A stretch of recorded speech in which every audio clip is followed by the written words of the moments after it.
దేవుని యొక్క వాక్యాన్ని ఈ యొక్క సమయంలో మనం లేఖనాల ద్వారా మనం నేర్చుకుందాం. ఈ 2024 సంవత్సరము అనేది మరికొద్ది నిమిషాలలో ఎండ్ అవుతూ ఉంది, అంటే ముగింపు పలుకుతూ ఉంది. 2025 సంవత్సరంలోనికి మనము ప్రవేశిస్తూ ఉంటాం. దేవుడు నూతన సంవత్సరాన్ని దయాకిరీటంగా మనకు అనుగ్రహిస్తూ ఉన్నాడు. నూతన సంవత్సరము అన్నటువంటి సందర్భం వచ్చినప్పుడు ప్రతి వ్యక్తి కూడా చాలా సంతోషంగా ఉంటాడు. కొత్త సంవత్సరము, అలాగే నూతన వస్త్రాలు, మంచి ఆహారములు సిద్ధపరచుకోవటము, మనుషులందరూ కూడా ఈరోజు చాలా సంతోషంగా గడుపుతూ ఉంటారు. అది మంచిది.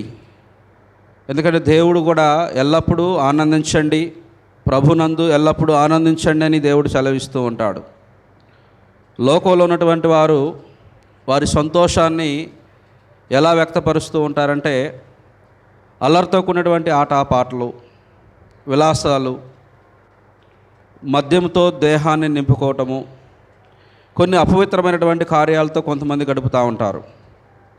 కానీ దేవుడు ఆయన సన్నిధిలో మనము గడపడానికి, ఆయన ఆజ్ఞలను బట్టి ఆనందించడానికి దేవుడు మనకి మంచి శ్రేష్టమైనటువంటి స్థితిని మనకు అనుగ్రహించి ఉన్నాడు. అందును బట్టి మనం ధన్యులము. దేవుని యొక్క వాక్యము వింటూ దేవుని సన్నిధిలో గడపటం అనేది చాలా గొప్ప సంగతి. ఎందుకంటే కీర్తన గ్రంథం 84వ అధ్యాయంలో ఏమైనా ఉంటుందంటే, ఆయన మందిరావరణంలో ఒక దినము గడుపుట 1000 దినముల కంటే శ్రేష్టమైనది. ఆయన మందిరావరణంలో ఒక దినపు గడుపుట 1000 దినముల కంటే కూడా శ్రేష్టమైనది. 84వ అధ్యాయము 10వ వచనంలో, నీ ఆవరణములో ఒక దినము గడుపుట 1000 దినముల కంటే శ్రేష్టము. భక్తిహీనుల గుడారములను నివసించుట కంటే నా దేవుని మందిరము ద్వారమునొద్దనుట నాకిష్టము. భక్తిహీనుల గుడారములో నివసించుట కంటే కూడా నా దేవుని మందిర ద్వారమునొద్దనుట నాకు ఇష్టము. అంటే దేవుని సన్నిధిలో కొద్దిసేపు మనం గడిపినా కూడా, ఒక్కరోజు మనం గడిపినా కూడా 1000 దినాల కంటే కూడా శ్రేష్టము. కాబట్టి దేవుడు మనకి శ్రేష్టమైనటువంటి సమయాన్ని, శ్రేష్టమైనటువంటి స్థితిని మనకు అనుగ్రహించాడు.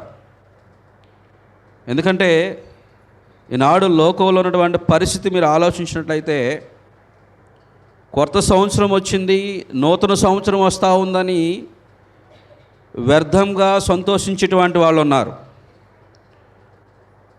మనమైతే దేవుడు మన జీవితాల్లో చేసినటువంటి మేలులు, మరి గత సంవత్సరము అంటే ఈ 2024 సంవత్సరము, ఈరోజు డిసెంబర్ 31, మరికొద్ది నిమిషాలలో ఈ సంవత్సరము అనేది ఎండ్ అయిపోతూ ఉంది, ముగింపు పలుకుతూ ఉన్నది.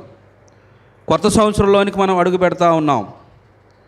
అంటే దేవుడు ఈ సంవత్సరం అంతా కూడా మనకి మంచి ఆరోగ్యము, మంచి ఆయుష్కాలము, శ్రేష్టమైనటువంటి స్థితి మనకు అనుగ్రహించాడు. ఒకసారి మీరు ఆలోచన చేస్తే, ఆయన సెలవు లేకుండా ఒక్క పూట కూడా భోజనం చేయకుండా అసాధ్యం అంటాడు. అంటే దేవుని యొక్క సెలవు చొప్పునే మనం ఈ భూమి మీద ఉనికి కలిగి ఉన్నాము, జీవిస్తూ ఉన్నాము. అందుకే కీర్తన గ్రంథం 103వ అధ్యాయంలో, we don't forget what God has done for you in your life. దేవుడు చేసినటువంటి ఉపకారములలో దేనిని కూడా నీవు మరువకూడదు. అంటే దేవుడు మన జీవితాల్లో చాలా ఉపకారాలు చేసి ఉన్నాడు. అసలు మనం జీవించి ఉన్నామంటే అది దేవుని కృపే. కాబట్టి దేవుడు చేసినటువంటి మేలులు తగినట్లుగా మనం కృతజ్ఞత కలిగి ఆయన్ను మనము కృతజ్ఞతాస్తులు చెల్లిస్తూ ఆయన మహింపరచబద్ధులమై ఉన్నాం. అయితే ఈ నూతనమైనదని, నూతన సంవత్సరము దేవుడు అనుగ్రహిస్తూ ఉన్నాడు. సంవత్సరాలు గడిచిపోతూ ఉంటాయి, రోజులు గడిచిపోతూ ఉంటాయి, సమయం గతించిపోతూ ఉంటుంది. మనుషుల జీవితాల్లో మార్పు అనేది లేదు. మనుషుల జీవితాల్లో మార్పు అనేది లేదు. ఎందుకు ఈ విషయాన్ని గురించి మనం ఆలోచన చేయాలంటే, ప్రియమైన వాళ్ళరా, ఒకసారి మీరు ఒక విషయాన్ని మీరు జ్ఞాపకం చేసుకోండి. We think about only few things in this world. ఈ లోకంలో మనం కొన్ని విషయాలు ఒకసారి మనం ఆలోచన చేస్తే, ఒక వ్యక్తి ధనవంతుడు, బాగా డబ్బు ఉంది, ఆయన ఒక మంచి BMW కారు కొనడానికి షోరూమ్కి వెళ్ళాడు. ఒక మంచి BMW కారు కొంటాడు. ఆ కారు కొనినప్పుడు అది న్యూ కార్, కొత్త కార్. అది కారు కొనినప్పుడు అది చాలా కొత్తది.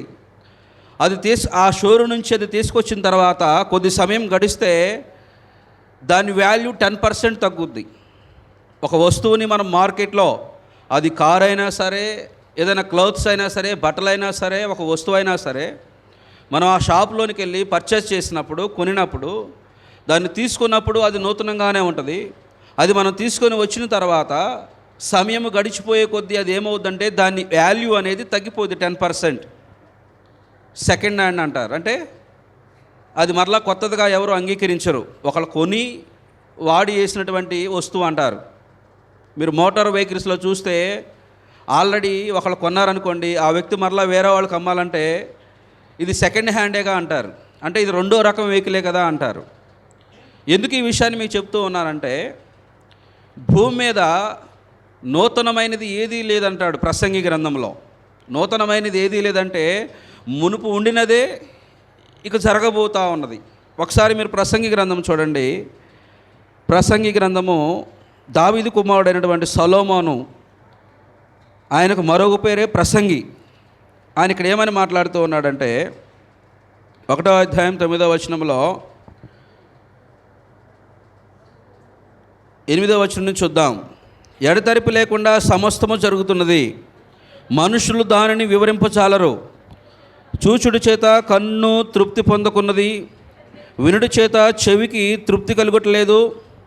మునుపు ఉండినదే ఇక ఉండబోనది, మునుపు జరిగినదే ఇక జరగబోనది. సూర్యుని కింద నూతనమైనది ఏదీ లేదు. గత 2023 సంవత్సరం ఎండింగ్ అప్పుడు 2024 వస్తున్నప్పుడు మనం కూడా చాలా వస్తువులు కొని ఉంటాం. కొత్త వాహనాలు, నూతన వస్త్రాలు.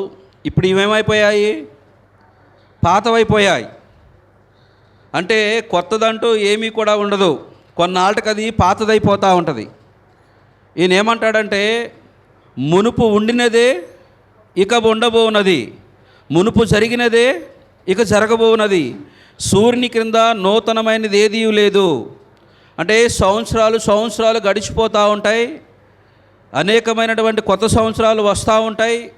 అనేకమైనటువంటి స్థితి అన్నీ కూడా దేవుడు మనకు అనుగ్రహిస్తూ ఉంటాడు. అంటే మునుపు ఉండినదే ఇప్పుడు ఉండబోయేది. అంటే అన్నీ కూడా గతించిపోతూ ఉంటాయి. ఇప్పుడు మనకు 2025 సంవత్సరం వస్తుంది, నూతన సంవత్సరం అని మనము సంతోషపడతా ఉంటాము. సంతోషపడడం మంచిదే. కొద్ది కాలం గడిచిన కొలది ఈ 2025 కూడా మరలా ఏమైపోద్ది? పాతదైపోయింది. అందుకే అంటున్నాడు, ఇక్కడ ఏమంటున్నాడంటే, మునుపు ఉండినదే ఇక ఉండబోనది, మునుపు జరిగినదే ఇక జరగబోనది. అంటే భూమి మీద నిరంతరము సంవత్సరాలు గడిచిపోయే కొంది ఇవన్నీ కూడా రొటీన్గా జరుగుతూనే ఉంటాయి. నూతనమైనది కూడా ఏదీ లేదు అని చెప్తూ ఉన్నాడు గ్రంథకర్త. ఇప్పుడు యేసుక్రీస్తు వారి గురించి బైబిల్ ఏమని తెలివిస్తుందంటే, యేసుక్రీస్తు ప్రభువారు నిన్న నేడు ఒకటే రీతిగా ఉన్నాడు.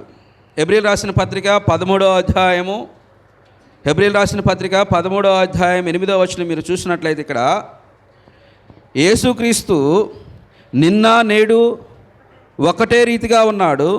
ఆయన యుగ యుగములకు, చూడండి, అవును, యుగ యుగములకు ఒకటే రీతిగా ఉండును. అంటే యేసుక్రీస్తు నిన్న నేడు ఒకటే రీతిగా ఉన్నాడు. అంటే దేవుని యొక్క వాక్యము ఎప్పుడూ కూడా ఒకే రీతిగా ఉంటుంది. అంటే దేవునిలో ఏ మార్పు అనేది ఉండదు. ఇప్పుడు మనకి 2024 అయిపోతూ ఉంది, 2025 వస్తూ ఉంది. అప్పటికి ఇప్పటికీ బైబిల్లో ఉన్నటువంటి సంగతులు ఏమైనా మార్పు ఏమైనా ఉందా? ఏమైనా ఉందా? ఏమీ లేదు. అంటే యేసుక్రీస్తు నిన్న అంటే ఏంటి? It is past. అంటే నిన్న అంటే అది జరిగిపోయింది. నేడు అంటే ప్రజెంట్ టెన్స్, ఇప్పుడు జరుగుతూ ఉంది.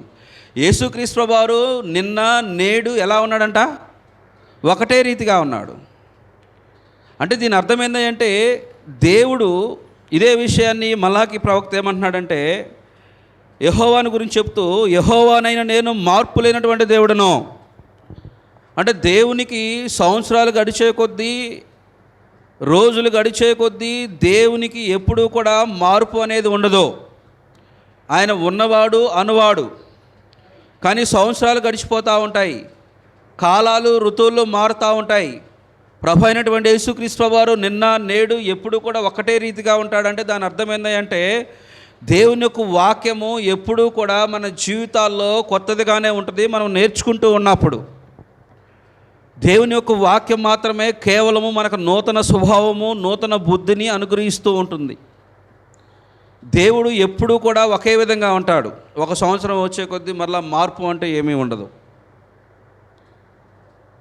చూడండి ఒకసారి మలాకి గ్రంథం 3వ అధ్యాయం 6వ వచనంలో కూడా, యెహోవానైన నేను మార్పు లేని వాడను గనుక యాకోబు సంతతి వారైనటువంటి మీరు లయము కాలేదు. చాలు. అంటే నేను మార్పు లేనటువంటి దేవుడును, యెహోవానైన నేను మార్పు లేని వాడను కనుక యాకోబు సంతతి వారైన మీరు లయము కాలేదు. ఇక్కడ మీరు ఏం గమనించారు అంటే, భూమి పుట్టినది మొదలుకొని దేవుడు ఎప్పుడు కూడా ఎన్నడూ కూడా మార్పు అనేది ఉండదు. మార్పు అంటే దేవుడు ఎప్పుడు కూడా ఒకే విధంగా ఉంటాడు. ఆయన కరుణ కలిగినటువంటి వాడు, కృప కలిగినటువంటి వాడు.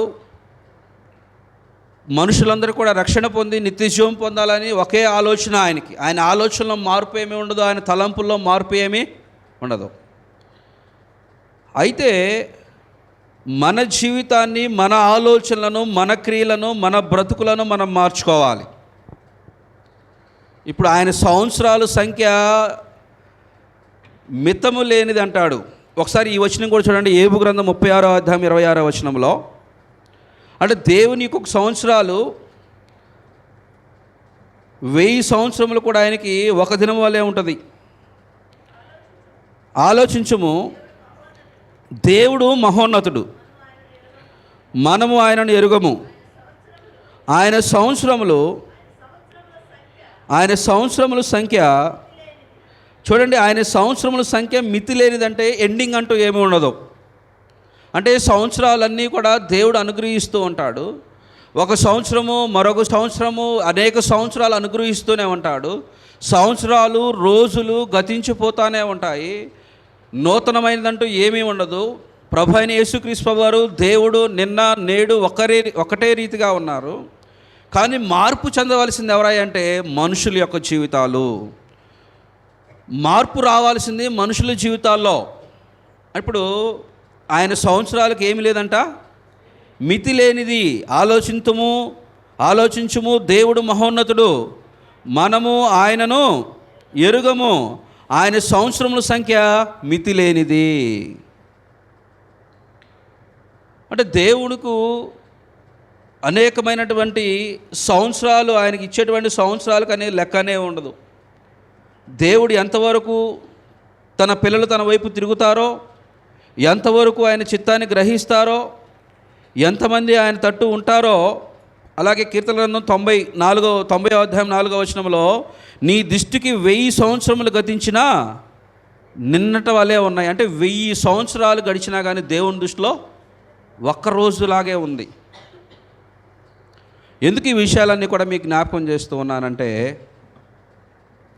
మార్పు చెందవలసింది మనము, మన జీవితాలను సరిదిద్దుకోవాల్సింది మనము, మన బ్రతుకులను దేవుని యొక్క వాక్యంతో సరిచూసుకొని దిద్దుకోవాల్సిన అవసరం మనకున్నది.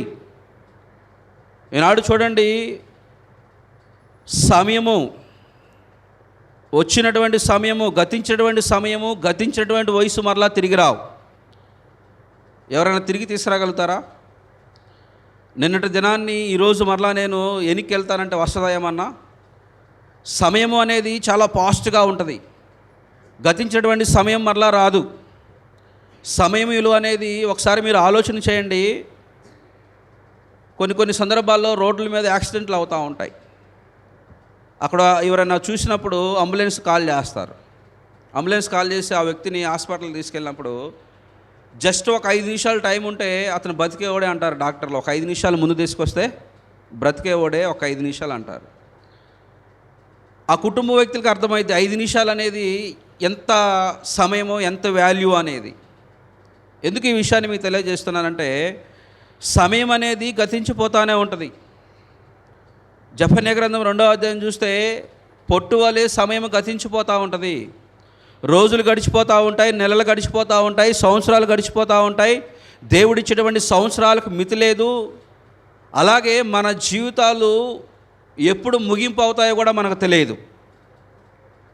అయితే ఈ సమయాన్ని, దేవుడిచ్చినటువంటి సంవత్సరాలను నువ్వు ఎలా గడుపుతా ఉన్నావు? దేవుడు నీకు ఆయుష్ను అనుగ్రహించాడు కదా, దేవుడు నీకు అనేకమైనటువంటి సంవత్సరాలు అనుగ్రహిస్తూ ఉన్నాడు కదా, అనేకమైనటువంటి రోజులు, నెలలు, సంవత్సరాలు ఇస్తూ ఉన్నప్పుడు ఆ దేవుడు నీకు ఇచ్చినటువంటి సమయాన్ని నువ్వు ఎలా ఉపయోగిస్తూ ఉన్నావు? దేవుడు నిన్ను లెక్కడుగుతాడు. నీకు ఇన్ని సంవత్సరాలు ఇచ్చాను, ఇంత ఆయుష్కాలాన్ని ఇచ్చాను, నీ బ్రతుకు దినములలో నువ్వు ఎలా గడిపావని దేవుడు అడిగినప్పుడు నువ్వేం చెప్తావు? రోజుకి 24 గంటలు, 12 గంటలు పగలు, 12 గంటలు రాత్రి. పగలంతా కష్టపడి రాత్రి విశ్రాంతి తీసుకోవాలని దేవుడు పగలను రాత్రి కలగజేశాడు. కష్టపడాల్సిందే, భూమి మీద బ్రతికినన్నాళ్ళు కష్టపడాల్సిందే. ధనవంతులు కూడా కష్టపడతా ఉంటారు, పేదవారు కూడా కష్టపడతా ఉంటారు. కష్టపడి నరుడు చెమట వచ్చి ఆహారం సంపాదించుకోవాలి. అంటే మనం కష్టపడుతూనే ఉంటాము. దేవుడు నీకు ఇచ్చినటువంటి రోజులో ఎన్ని గంటలు, ఎంత సమయము నువ్వు దేవునికి కేటాయిస్తూ ఉన్నావు? ఎంత సమయము నువ్వు దేవుని సన్నిధిలో గడుపుతూ ఉన్నావు? ఇందాక మనం చూసాము, ఆయన మందిరావరణంలో 1 దినము గడుపుట 1000 దినముల కంటే శ్రేష్టమైనది, భక్తిహీనుల గుడారంలో ఉండటం కంటే దేవుని సన్నిధిలో ఉండటం అనేది శ్రేష్టమైనది అంటున్నాడు భక్తుడు. అయితే ఈనాడు మనుషులు దేవుని సన్నిధిలో గడపడం కంటే కూడా అల్పకాల పాపభోగాలతో లోకంలో ఉన్నటువంటి వ్యర్థతను అనుసరించి నడుచుకుంటా ఉన్నారు. అంటే దేవుడిచ్చినటువంటి సమయాన్ని వ్యర్థం చేసుకుంటా ఉన్నారు. దేవుడిచ్చినటువంటి ఆయుష్కాలాన్ని వాళ్ళు ఏం చేస్తున్నారంటే నిష్ప్రయోజనంగా దేనికి పనికిరాని వాటి వైపు ఉపయోగిస్తూ ఉన్నారు. ఇప్పుడు దేవుడు మనకు సమయాన్ని అనుగ్రహించాడు. ప్రతి సమయంలో ప్రతి విధములైనటువంటి ప్రార్థన విజ్ఞాపనల చేత దేవునికి మనం మొరపెట్టడం నేర్చుకోవాలి. ప్రతి సమయంలో, ప్రతిరోజు, ప్రతి దినము దేవునికి మొరపెట్టడము, ప్రార్థించటము భక్తిపరులు, క్రైస్తవులు నేర్చుకోవాలి.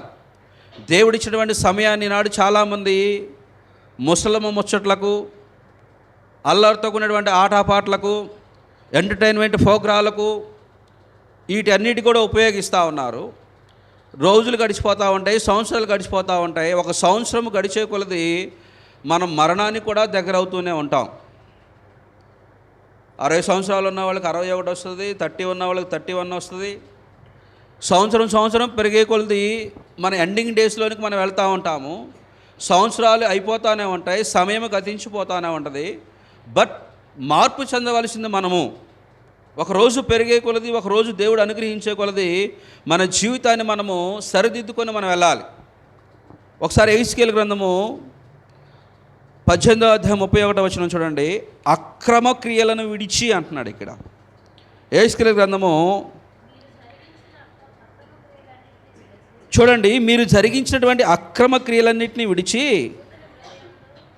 చూడండి, నూతన హృదయమును నూతన బుద్ధియు తెచ్చుకోండి. అంటే మీరు జరిగించినటువంటి అక్రమ క్రియలన్నింటినీ కూడా విడిచి నూతన హృదయమును నూతన బుద్ధిని మీరు తెచ్చుకోండి. ప్రవక్త అయినటువంటి ఎహెజ్కేలు ఇశ్రాయేల్ ప్రజలతో మాట్లాడుతూ ఉన్నాడు. ఏమని మాట్లాడుతూ ఉన్నాడంటే, మీరు మీ అక్రమ క్రియలను మీరు ఏం చేయాలంట? విడిచిపెట్టండి. అక్రమ క్రియలన్నిటినీ కూడా మీరు విడిచి నూతన హృదయమును నూతన బుద్ధిని తెచ్చుకోండి. అక్రమ క్రియలు అంటే అన్నీ దేవుడు ఏదైతే అసహించుకుంటాడో, దేవుడు అసహించుకున్నటువంటి కార్యాలన్నీ కూడా. సామెతల 6వ అధ్యాయంలో మీరు చూస్తే దేవుడికి అసహ్యమైనవి 6 కలవు, 7 కూడా కలవు అంటాడు. అవేంటి? అబద్ధములు, అహంకార దృష్టి, కళ్ళల్లాడు నాలుక, అబద్ధ సాక్ష్యం పలుకుటయు, అన్నదమ్ములు జగడములు పుట్టించుటయు, లేని వాటిని కల్పించుటయు, ఇవన్నీ కూడా దేవుడు అసహించుకున్నటువంటి అక్రమ క్రియలు. అక్రమము అంటే దేవుడు ఏదైతే ఆజ్ఞాపించాడో క్రమంగా ఉండనని, ఆయన ధర్మశాస్త్రం ద్వారా ఇశ్రాయేలు ప్రజలకు ఆజ్ఞాపించాడు, నేను తప్ప మీకు వేరొక దేవుడు ఉండకూడదు. వీళ్ళైతే విగ్రహారాధికులుగా ఉంటారు, దేవునికి అసహ్యమైనటువంటి కార్యాలు జరిగిస్తూ ఉంటారు, బయలుదేవతని వీళ్ళు పూజిస్తూ ఉంటారు. అంత మాత్రమే కాదు, అగ్నిగుండములు దాటించటము, విగ్రహారాధన చేయటము, దేవుడు ఏదైతే చేయొద్దన్నాడో ఆ క్రియలన్నీ వీళ్ళు చేస్తూ ఉంటారు. నరహత్య చేస్తూ ఉంటారు, అక్రమాలు చేస్తూ ఉంటారు, అన్యాయస్తులుగా ప్రవర్తిస్తూ ఉంటారు. ఇక్కడ ఏమన్నాడంటే ప్రవక్త, మీరు జరిగించినటువంటి అక్రమ క్రియలన్నిటినీ కూడా మీరు ఏం చేయాలంట? విడిచిపెట్టాలి. ఏం చేయాలి? ఎంతమంది మరి ఈ సంవత్సరము, ఇప్పుడంతా ఇంకా 20 మినిట్స్ ఉంది, ఎంతమంది నా జీవితంలో ఉన్నటువంటి నా అక్రమము లేదా నా జీవితంలో ఉన్నటువంటి తప్పిదములు, నా జీవితంలో ఉన్నటువంటి పాపాన్ని నేను విడిచిపెడుతున్నాను ఒకసారి ప్రశ్న వేసుకుంటా ఉన్నారా? ఏమో, నూతన సంవత్సరం వస్తూ ఉంది, మంచిగా విందు విలాసాలు, దేవుడిచ్చినటువంటి సమయాన్ని వ్యర్థంగా గడుపుతూ సంతోషంతో ఉన్నారు. సంతోషంగా ఉన్నారా లేదా? కానీ నీ జీవితంలో దేవుడు నీకు ఇచ్చినటువంటి సంవత్సరంలో ఒక సంవత్సరాన్ని నీకు దయా కిరీటముగా ఆయుష్కాలాన్ని మనకు అనుగ్రహిస్తూ పొడిగిస్తూ మన జీవితంలో ఈ విధంగా మనం ఉన్నామంటే దేవుడు నీ జీవితంలో మార్పు కోరుకుంటా ఉన్నాడు. మార్పు లేని జీవితాలు ఎందుకు? మార్పు లేనటువంటి బ్రతుకులు ఎందుకు అంటే చూడండి ప్రియమైన వాళ్ళరా, ఈ లోకములో ఉన్నంతా కూడా సమస్తం వ్యర్థమే అంటాడు. మొదటి యోహాను పత్రిక మీరు చూస్తే, లోకంలో ఉన్నదంతా శరీరాశ, నేత్రాశ, జీవపడమము. ఈ లోకములో ఉన్న వాటిని ఏవి కూడా మీరు ప్రేమించకూడదు. ఎవడైనాను లోకమును ప్రేమించిన యెడల వాడు దేవునికి శత్రువు అవుతాడు. కానీ మనుషులు ఏం చేస్తున్నారంటే లోకంలో ఉన్నటువంటి వాటిని ప్రేమిస్తూ ఉన్నారు, అక్రమ క్రియలు జరిగిస్తూ ఉన్నారు, అన్యాయంగా ప్రవర్తిస్తూ ఉన్నారు, దొంగలుగా, త్రాగుబోతులుగా, వ్యభిచారులుగా, విగ్రహారాధికులుగా, ఆడంగితనం కలిగినటువంటి వారిగా, అన్యాయస్తులుగా, అబద్ధ సాక్షులుగా ఉంటూ ఉన్నారు. అలాగే 2 తిమోతి రాసిన పత్రిక 3వ అధ్యాయం మీరు చూస్తే, అంత్యదినంలో అపాయకరమైనటువంటి కాలం వచ్చున ఎరుగుము. మనుషులు ధనాపేక్ష గలవారై, ఏం కలిగిన వారై? ధనాపేక్ష కలిగిన వారై, బింకములాడు వారును, కృతజ్ఞత లేని వారును, తల్లిదండ్రులకు అవిధేయులను. అంటే చూడండి, లోకంలో ఉన్నటువంటి పరిస్థితి అలా ఉంది. అయితే ఈ రాత్రికాల సమయంలో మనం దేవుని సన్నిధిలో ఉన్నాం కాబట్టి మన జీవితాలను మనం పరీక్షించుకోవాలి. నా జీవితంలో ఏమైనా అక్రమ క్రియలు ఉంటే నేను వాటిని ఏం చేయాలి? విడిచిపెట్టాలి. ఏం చేయాలి? వాటిని విడిచిపెట్టాలి. విడిచిపెట్టి ఏం తెచ్చుకోవాలి మనము? నూతన హృదయము, నూతన బుద్ధియు తెచ్చుకోండి. నూతన బుద్ధి మనం తెచ్చుకోవాలి. నూతన బుద్ధి మనకు ఎలా వస్తుంది? నూతన హృదయం ఎలా వస్తుంది? కేవలము దేవుని యొక్క వాక్యం ద్వారా మాత్రమే, దేవుని సన్నిధిలో గడపటం మాత్రమే. అందుకంటాడు ఎఫెసీయులకు రాసిన పత్రికలో, దినములు చెడ్డవి గనుక మీరు సమయమును పోనీక సద్వినియోగం చేసుకుంటూ జ్ఞానుల వలె కాక, చూడండి, అజ్ఞానుల వలె కాక జ్ఞానుల వలె మీరు నడుచుకోండి. దేవుని యొక్క చిత్తం ఏందో పరిపూర్ణంగా మీరు గ్రహించండి. అజ్ఞానుల వలె కాక జ్ఞానుల వలె నడుచుకోండి అంటే దేవుడిచ్చినటువంటి సమయాన్ని వ్యర్థమైనటువంటి వాటి కొరకు మనం ఉపయోగిస్తూ గడుపుతూ ఉంటే మన జీవితాల్లో నష్టపోయేది మనమే. అందుకంటాడు ప్రసంగి గ్రంథం 12వ అధ్యాయంలో, దుర్దినములు రాకముందే. ఒకసారి చూడండి, ప్రసంగి గ్రంథం 12వ అధ్యాయము 11వ వచనం చివరిలో ఏమని మాట్లాడుతున్నాడంటే, 9వ వచనంలో, యవనుడా నీ యవనమందు సంతోషపడము, నీ యవన కాలమందు నీ హృదయము సంతుష్టిగా ఉండనిమ్ము, నీ కోరిక చొప్పున నీ దృష్టి యొక్క ఇష్టము చొప్పున ప్రవర్తింపము. అయితే వీటన్నిటిని బట్టి దేవుడు నేను తీర్పులోనికి తెచ్చునని జ్ఞాపకం ఉంచుకొనుము. లేత వయస్సును నడిప్రాయమును గతించిపోవును గనుక నీ హృదయంలో నుండి వ్యాకులము తొలగించుకొనుము, నీ దేహము చెరుపు దానిని తొలగించుకొనుము. నీ దేహము చెరుపు దానిని తొలగించుకో అంటే నీ దేహాన్ని ఏవైతే పాడు చేస్తూ ఉన్నాయో, నీకేవైతే చెడు అలవాట్లు ఉన్నాయో, చెడు అలవాట్లకి ఈనాడు చాలామంది బానిసైనటువంటి వాళ్ళు ఉన్నారు.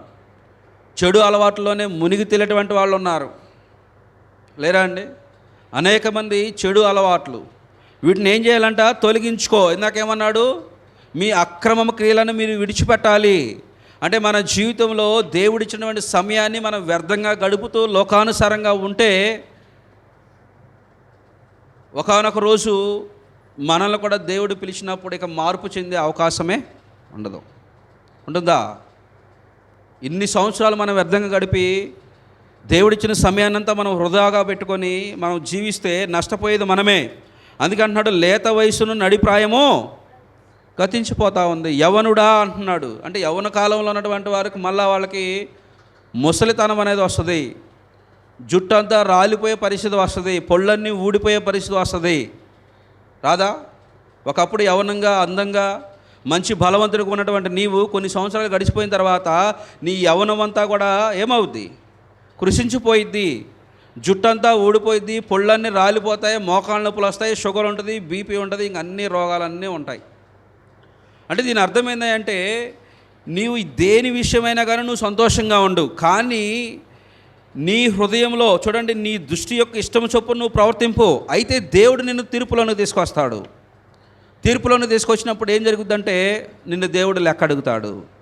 నీకు నేను ఇన్ని సంవత్సరాలు ఇచ్చాను, నువ్వేం చేసావు చెప్పంటే నువ్వేం చెప్తావు? ఏం చెప్తారు?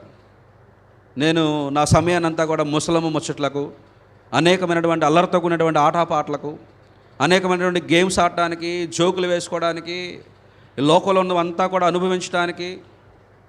చూడండి, ఇదే ప్రసంగ గ్రంథంలో సొలొమోను, జ్ఞాని అయినటువంటి సొలొమోను తన హృదయాన్ని సంతోషపరచుకోవడానికి అనేకమైనటువంటి గాయకులను, గాయకురాళ్లను, అనేక మంది ఉపపత్నులు, భార్యలను ఆయన చేసుకుంటాడు.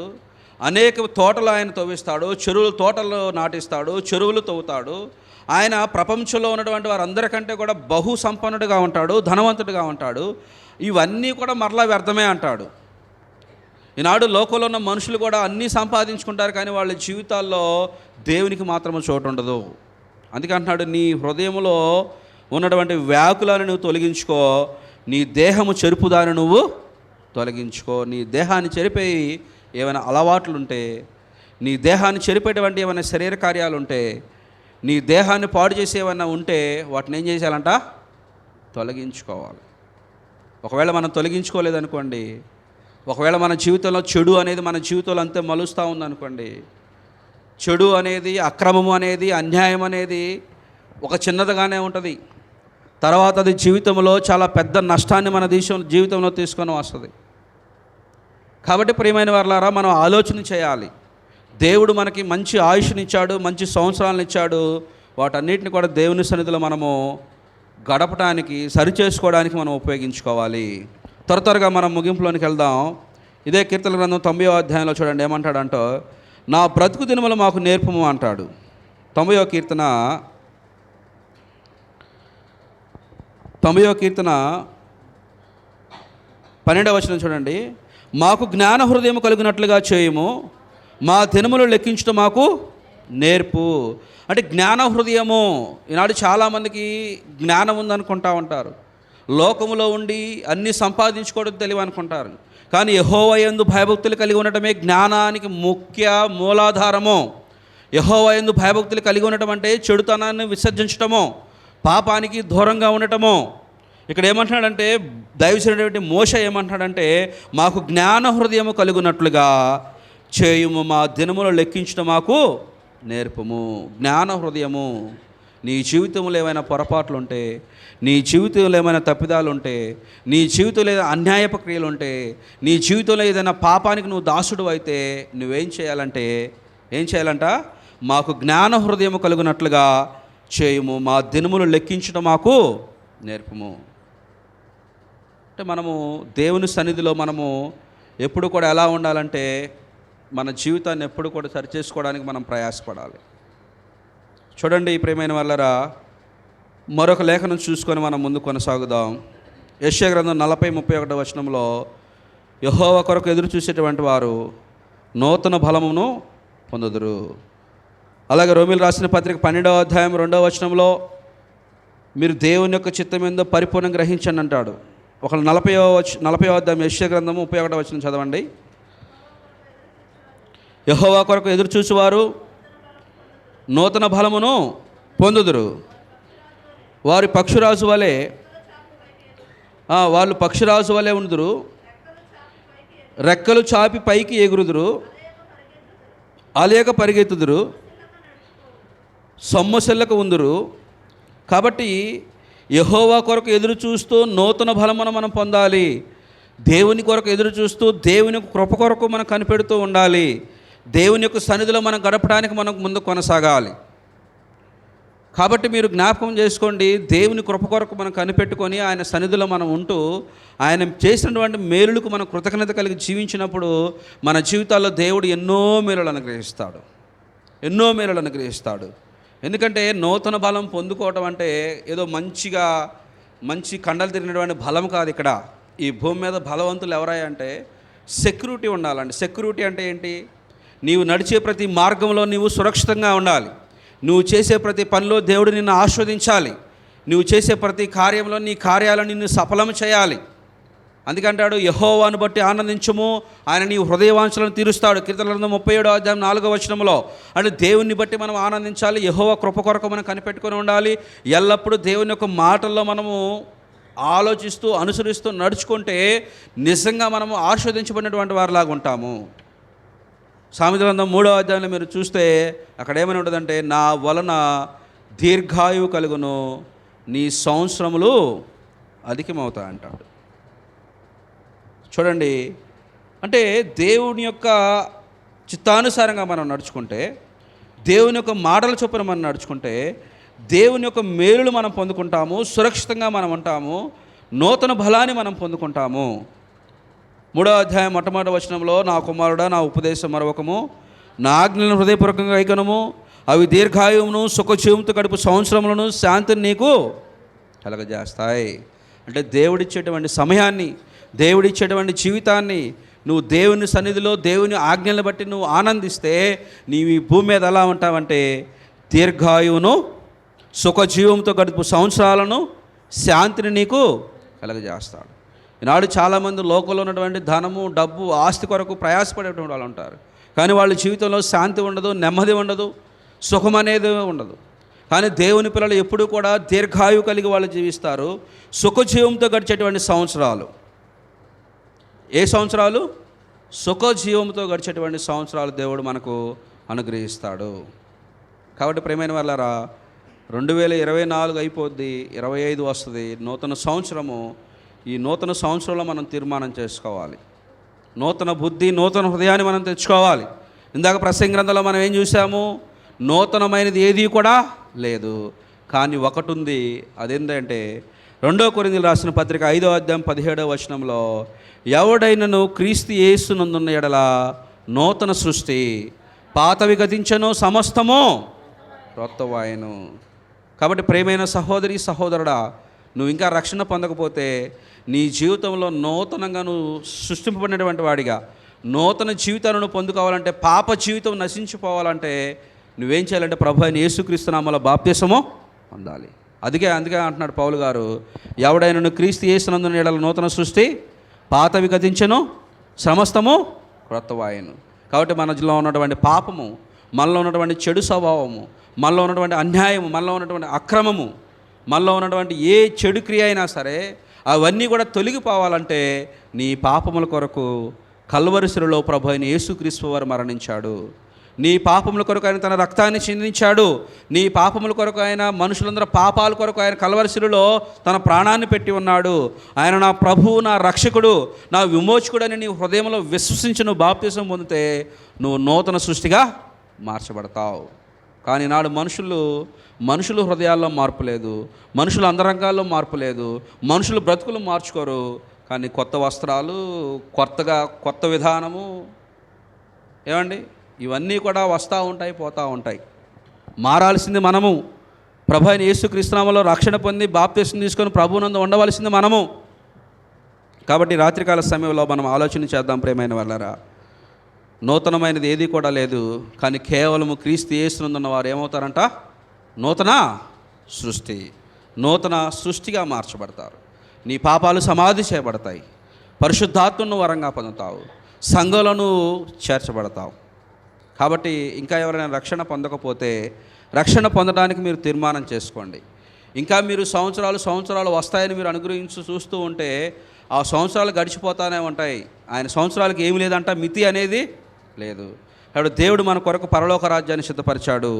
ఆ పరలోక రాజ్యంలో మనం అందరం ఉండాలంటే మనం రక్షణ పొందాలి, మన జీవితాలను మార్చుకోవాలి, కేవలము దేవుని సన్నిధిలో గడపటం ద్వారానే. ఇంకా మీరు చూస్తే దేవుని సన్నిధిలో గడపడం ద్వారా అనేకమైనటువంటి ఆశీర్వాదాలు, మేలులు మనం పొందుకుంటాము. కాబట్టి ఈ 2024 సంవత్సరం అనేది ఆల్మోస్ట్ ఇంకా అయిపోతూ ఉంది. ఇంకా 3 minutes ఏముంది. 25వ సంవత్సరం వస్తుంది, నూతన సంవత్సరము. తీర్మానం చేసుకోండి, ఎల్లప్పుడూ నేను దేవుని సన్నిధిలో గడపాలి, దేవుని సన్నిధిలో ఉండాలని, పరిశుద్ధంగా ఉండాలని, ఎల్లప్పుడూ వాక్యం ద్వారా మనం విశ్వాసంలో స్థిరులుగా ఉండాలని మీరు నిర్ణయాలు తీసుకోండి. దేవుడు అట్టి కృప మనందరికీ అనుగ్రహించునుగాక. శ్రద్ధగా ఆసక్తిగా దేవుని యొక్క వాక్యాన్ని విన్న మీ అందరికీ కూడా నా హృదయపూర్వక వందనాలు తెలియజేస్తూ వాక్యాన్ని ముగిస్తూ ఉన్నాను. ఈ సమయంలో